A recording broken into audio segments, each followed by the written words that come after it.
When detectives finally found the Romanov burial site, they realized something was very, very wrong. Alexei Romanov was missing. Rumors persisted that he had somehow escaped, but in truth, his fate was even darker than his family. Nearly a century after his death, archaeologists made a discovery that finally revealed the disturbing truth. Alexei Nikolaevich of House Romanov was born on August 12, 1904, behind the shining walls of the extravagant Peterhof Palace in St. Petersburg. He was the fifth child born to his parents, Tsar Nicholas II and Tsarina Alexandra. But his royal parents were only the tip of the iceberg. Alexei's family tree had more kings and queens than a deck of cards. But his most powerful connection came from his great-grandmother, Queen Victoria of the United Kingdom. However, anyone who knows much about Queen Victoria's family knows that her genes had one fatal flaw. She carried the gene that caused hemophilia. Alexei's parents knew that any child of theirs might fall prey to those genes, but for now they simply rejoiced and prayed their news Tsarevich was healthy. The birth of any child is a time of celebration, but the Romanovs were particularly overjoyed when Alexei was born. Although he was Nicholas and Alexandra's fifth child, Alexei was their first boy. The parents adored their four daughters, Olga, Tatiana, Maria, and Anastasia. But a boy meant that the Romanov bloodline could continue. So when little Alexei came screaming into the world, the crowded room of doctors, attendants, and family members exploded with joy, if only they knew what fate had in store. Later that day, Tsarevich retired to his office to write in his diary, as he often did. He wrote that the day was a great and unforgettable day for us. There are no words to thank God enough for sending us this comfort in a time of sore trials. Nicholas was right. Affairs in Russia were a complete disaster at the time of Alexei's birth. Russia and Japan were at war, and it was going badly, thanks in large part to the Tsar's incompetence. He saw Alexei as a good omen. Perhaps Russia's troubles were finally at an end. Sadly, he was mistaken. It only took mere moments for the celebration over Tsarevich Alexei's birth to be marred by worry. At first, he seemed like a perfectly healthy child. His aunt noted that he was an amazingly hefty baby with a chest like a barrel and the air of a warrior knight. However, when the time came to cut the umbilical cord, they realized something was seriously wrong. The royal disease. That's what people called hemophilia in those days. Queen Victoria of the United Kingdom carried the gene for the disease, and that meant that any of her descendants, especially any males, had a very good chance of inheriting the condition. Nicholas and Alexandria had known that any son of theirs was at risk. Mere moments after Alexei's birth, they realized their fears had become reality. Alexei Romanov suffered from hemophilia, and it would come to define the poor child's all-too-brief life. Alexei's condition forced his parents to make an incredibly difficult decision. They kept it a secret. Only those who absolutely needed to know were privy to the information. That left many close family members, and the Russian public at large, completely in the dark. Nicholas made his son's illness a state secret to be kept at all costs. It took no time at all before the secret began taking its toll on the family. It wasn't long before people all over the world were making their guesses as to what ailed the young Russian prince. Some simply assumed it was tuberculosis. Others thought the outer layer of his skin was completely missing. After one particularly life-threatening hemorrhage, the press speculated that a crazed nihilist had attacked the Tsarevich with a knife. In most cases, the royal family would have immediately put such scandalous rumors to bed, but their secret tied their hands. As the incomprehensible silence from the Tsar continued, people couldn't help but assume the worst. However, behind closed doors, it was somehow even worse than any of the gossip hounds could ever have imagined. Cuts that won't stop bleeding, aren't the only problems that come with hemophilia. There were countless other symptoms and concerns that became an everyday part of Alexei Romanov's life. But the worst by far was when internal lesions caused blood to seep into his joints. As his doctor put it, blood destroyed bones and tendons. He couldn't bend or unbend his arms or legs. In 1907, a 3-year-old Alexei Romanov stumbled and hurt his leg. Totally normal for a boy his age, but Alexei Romanov wasn't like other boys. The minor fall caused internal hemorrhaging. Within mere hours, the little Tsarevich appeared to be on death's door. He lay in bed, contorted in pain, with dark patches under his eyes and a frighteningly swollen leg. Doctors frantically did everything they could to save the boy, but nothing they did had any effect. The family grew desperate, and so they looked for help in a sinister place. The Romanovs were running out of options, but they would do anything to save Alexei. Alexandra called for a strange mystic from Siberia, who claimed to be able to heal the boy. His name was Grigory Rasputin, and the Tsarina invited him straight into the royal palace. He prayed over Alexei's withering frame and said, "Your pain is going away. You will soon be well. You must thank God for healing you and now go to sleep." Then Rasputin left, and the Romanovs prayed for a miracle, and they got one. By the next morning, Alexei Romanov was a whole new kid. While he lay in agony before, scarcely able to move, now he sat up in bed, his fever gone, eyes shining bright, and with the swelling in his leg completely gone. It truly did seem like a miracle. From that day, the Tsare and Tsarina trusted Rasputin above all else when it came to Alexei's health. He seemingly cured the boy when all hope was lost, but inviting this mystic into their lives came with terrible consequences. In hindsight, the Romanovs' decision to keep Alexei's illness of mystery was ruinous. The entire world could see that there was something wrong with the boy, but without knowing the truth, people's minds were free to assume the worst. Then, when a strange bearded shaman appeared, claiming to have mystical healing powers and gained incredible influence over the Tsare and Tsarina, people understandably had a few issues with that too. Perhaps those who didn't know the exact nature of Alexei Romanov's illness thought his family coddled him too much, but they didn't realize just how bad it was. When Alexei was 8, he took a carriage ride with his mother in the woods. Sounds pretty normal, right? Well, for Alexei, nothing was normal. Within minutes, he was barely conscious. He suffered many such attacks before, but this one was particularly horrifying. As a boy, Alexei's parents had to endure his screaming and crying when he suffered a hemorrhage. It was unbearable, but now that he was 8 and could talk, it was even more painful. The Tsarina remained at his side through all this.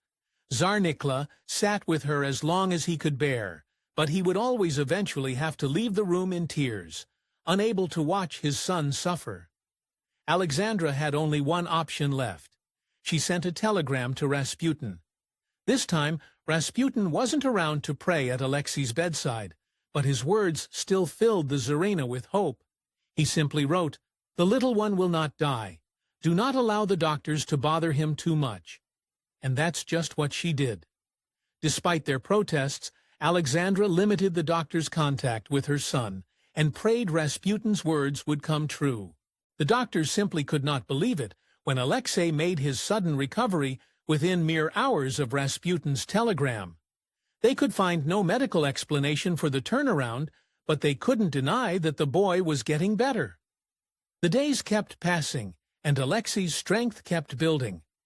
Unfortunately, this miracle sent the Romanovs down a dark path. At first, it was mostly the Tsarina who relied on Rasputin. The Tsare, meanwhile, viewed the mystic with a healthy amount of skepticism. But after this latest recovery, Nicholas was a believer. Rasputin was here to stay, although his insidious presence only increased the building mistrust that the people of Russia had for their rulers. For now, all they cared about was that Alexei Romanov was on the mend. He was free to grow up, although as he did, he became a little terror. Even at just 6 years old, Alexei Romanov had enough arrogance to last him a lifetime. He took to ordering his sisters about, and even worse, they listened, indulging in the boy's demands. Pretty soon, Golden Boy became spoiled brat. He was just a boy, but Alexei knew that he had power over the people in the palace. Unfortunately, Nicholas didn't do much to rein in his spoiled little heir. Nicholas believed that God himself had chosen him to be the Tsar, and thus he was utterly infallible and unquestionable. It also meant that he loved it when his son ordered people around. Nicholas taught Alexei that God had chosen him as well, and Alexei believed it. Unfortunately, it was that same belief in their own infallibility that led the Romanovs to the dank basement from which they would never leave. Since Alexei almost never heard the word no, it should come as no surprise that few people could control him. His sisters came to fear his wild temper, and there was little they could do to bring their younger brother to heel. The only person who could was their father, and the Tsar generally found Alexei's arrogance delightful, so he wasn't much help. Despite his frustrating tendencies, those who knew Alexei knew that there was an undeniable charm and charisma to him. Though disobedient, most in the palace put up with his antics happily. You might think they'd resent this little monster who ordered them around and broke their rules, but Alexei Romanov was more complicated than that. He could be bright and thoughtful and kind, and tragically, he possessed the knowledge of his own mortality that no child should. The boy had nearly died several times before he was 5, and he knew that our time on earth was not a given. He knew his sickness might claim him at any time, though he couldn't have known his end would be so much more tragic than that. For Alexei Romanov, the outbreak of World War I was great. Tired of being locked in the palace with little to do, the Tsarevich got the chance to join his father at the Russian army's headquarters. Though one might think the pampered prince would hate roughing it with the soldiers, Alexei was in heaven. He looked up to the men around him and even started refusing his lavish meals, instead eating only the black bread of soldiers' rations. It was also his time at headquarters that Alexei showed the first signs that he might make a good leader after all. Though Alexei's station had given him an inflated ego, he did generally take his responsibilities quite seriously. When one officer learned that his son had perished at the front, Nicholas sent Alexei to sit with the grieving father. While still just a boy, Alexei showed maturity beyond his age when comforting the man. Nearing his teenage years, this little terror was finally coming into his own. Unfortunately for Alexei and the rest of the Imperial Romanovs, World War I was the beginning of the end. As Alexei had been growing up, his father had been making a bigger and bigger mess of things in Russia. Finally, his horrific decision-making during World War I pushed the people too far. During the February Revolution of 1917, revolutionaries apprehended the entire royal family, Alexei included, and forced Nicholas to abdicate his throne. Of course, a spoiled boy like Alexei didn't take well to captivity. While imprisoned in Tobolsk, he wrote of his unbearable boredom and begged for God to have mercy on him. Now, let's not get it twisted. The Soviets kept the royal family in an extravagant mansion, and they still had some of their servants with them. But as far as Alexei believed, it was torture. So, he did what he always did. He acted out. The way Alexei saw it, life couldn't get any worse, so he started tempting fate. He played rambunctiously with a kitchen boy named Leonid Sidnev, and took risks that he never would have before. At one point, he rode a sled down the stairs, dangerous for any boy, but potentially fatal for Alexei. Alexei knew the risk, but he went down those stairs anyway. Still, I doubt he realized just how bad that trip would be. He injured his groin, causing an internal hemorrhage that quickly took a turn for the worse. Within hours, he could barely hold his head up, let alone walk under his own power. He needed a wheelchair just to get around. He couldn't have known, but he would never walk under his own power again. On July 16, 1918, one of their guards announced that Alexei's playmate, Leonard Sidnev, was leaving the manor to visit his uncle. The family was furious. Sidnev was Alexei's only friend. How could he leave so unceremoniously? Of course, none of them knew the dark truth. Sidnev didn't leave to visit his uncle. He left because the guards didn't want him to witness what was about to happen. Later that night, guards hustled the Romanovs into a bare cellar. Nikos demanded they at least bring in some chairs for his wife and ailing son.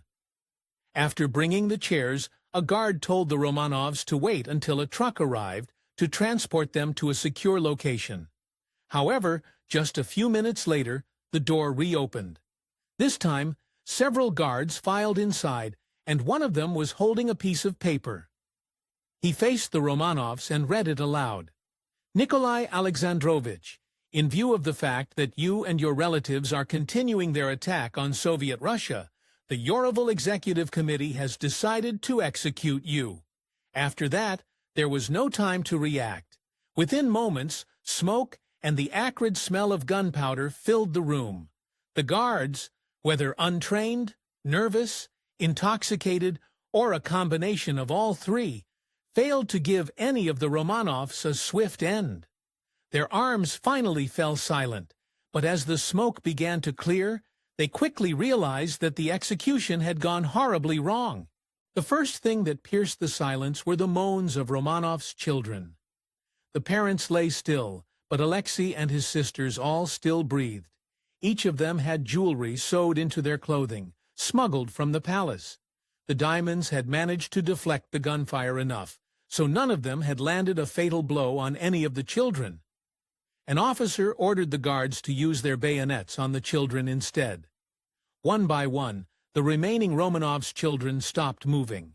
It was a horrifying fate for children whose only crime was sharing their father's blood. But this was not yet the end of the story. With Alexei and his family out of the picture, the Bolsheviks now had to erase all trace of the messy execution. Guards stripped the Romanovs of all their clothes, drove them out to an abandoned mine shaft, doused them in sulfuric acid so no one could recognize them, then tossed them into the darkness below. That was the final resting place of the Romanovs' family, except for Alexei and one of his sisters. The guards had a plan for them that they hoped would throw anyone searching for the lost royals off their scent. Alexei Romanov's didn't get to rest with his parents. Guards took his remains, along with the remains of one of his sisters, and tossed them into a smaller pit about 50 feet away from the mass grave. They figured anyone who found the remains at the bottom of the mine shaft wouldn't guess it was the royal family, as the Tsarevich and one of the girls wouldn't be there. In case you couldn't tell, the guards were mostly incompetent, but their plan actually worked for a while. Amateur archaeologists discovered the site of the Romanovs' grave in 1979, but they soon realized something was wrong. Two bodies were missing, one of the girls and Alexei.